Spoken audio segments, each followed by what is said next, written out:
going to be just a huge disaster.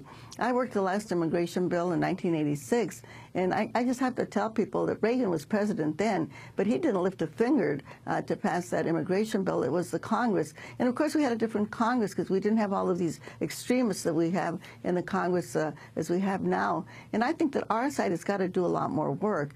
You know, we really got to get in there. And I know it's going to be difficult because of the Supreme Court decision that people, you know, the corporation can spend as much money as they want to get people elected, which means that our side has to get a lot busier, and we've got to really organize. We've got to organize, and we've got to get good people to run, because at the end of the day, the votes are going to count more than the money. But we have to do the legwork. We've got to get out there and educate people and make them understand what's going on and why we need to get involved.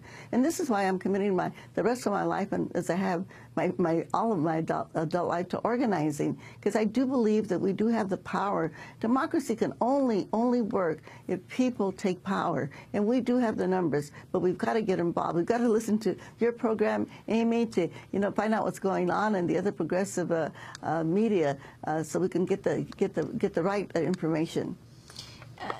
The discussion we just had before, we were talking about primaries in various states. But this issue of the struggle between progressives and President Obama. Now, you first supported Hillary Clinton, then you switched over to President Obama. What are your thoughts right now on that tension?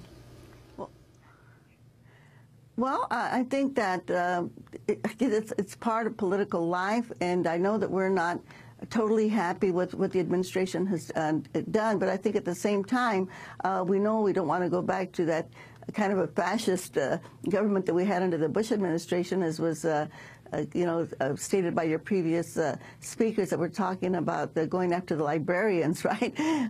And so I think we are the ones that have to take control, but we have to do it through our Congress also. We saw what a difficult time the president had to pass health care reform, and of course I was for the public option and single payer, like a lot of us were, but we got our two of our Blue Dog Congress people to vote for the health care bill, and we had to put a lot of pressure on them. I mean, we did postcard campaigns, we picketed their fundraisers, we did fasts, but it's got to come from the bottom. And the president, he's not, unfortunately, a magician, right?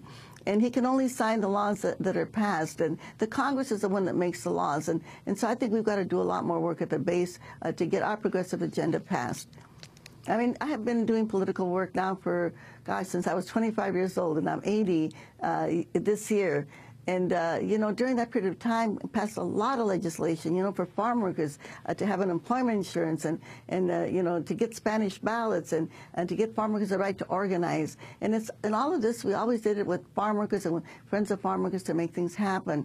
And this is what we have to do, Amy. And people have got to make a lot more commitment so that we can give, we have to get a progressive Congress. Right now, we may have a Democratic Congress, but we've got a lot of blue dogs, I call them yellow dogs, actually, that don't really support the administration, and so we've just got to do a lot more work. And I think the president is with us, but we've just got to do a lot more work. And I just want to say this, too, that our concert with Carlos Santana and Zack de la Rocha, who's going to be performing also, Lila Downs, Culture Clash, Peter Escobedo, Danny Glover is going to be with us, Jody Evans, Ed Begley Jr., Van Jones is going to be with us, and we're going to be broadcasting this. And also the Secretary of Labor, Solis, is taking a day off of her vacation also to come to join us. Alfred Woodard is going to be there. So we're going to webcast this to Arizona, New Mexico, Texas, Salt Lake City, Utah, Ohio, Miami, and New York City. And the whole message is organize, organize, bring our movements together. We can do it, folks. We are the majority, but we've got to get together. Finally, Dolores Huerta, for young people who don't know about, for example, the Great Boycott, and we just have a minute, but if you could share that story and how you bring that organizing to today, so many decades later. Well, this is building a social justice network. This is what we're trying to do with the Dolores Huerta Foundation. And just like we did in the Great Boycott, we had farm workers that went out to all the cities. At the end of the day, we had 17 million Americans that stopped eating grapes. And we brought the growers to the negotiating table. And this is what we can do, too. We've got to get good people elected, but we've got to go out there and do that hard, door-to-door kind of work to educate people. Because right now, unfortunately, not everybody has your program, Amy. Not everybody listens to you. But we have have to get your message, and we have to take it to their doorstep and give it to them person to person and make people understand that we have the power, but we've got to take responsibility and we've got to take action. And this is how we can get the kind of a government that we want. Well, I want to thank you very much for being with us. And again, happy birthday, your real birthday in April, but Friday night, the big event in Los Angeles. Dolores Huerta, civil rights activist, co-founder of the United Farm Workers of America, president of the Dolores Huerta Foundation for Community Organizing. Thanks so much for joining us.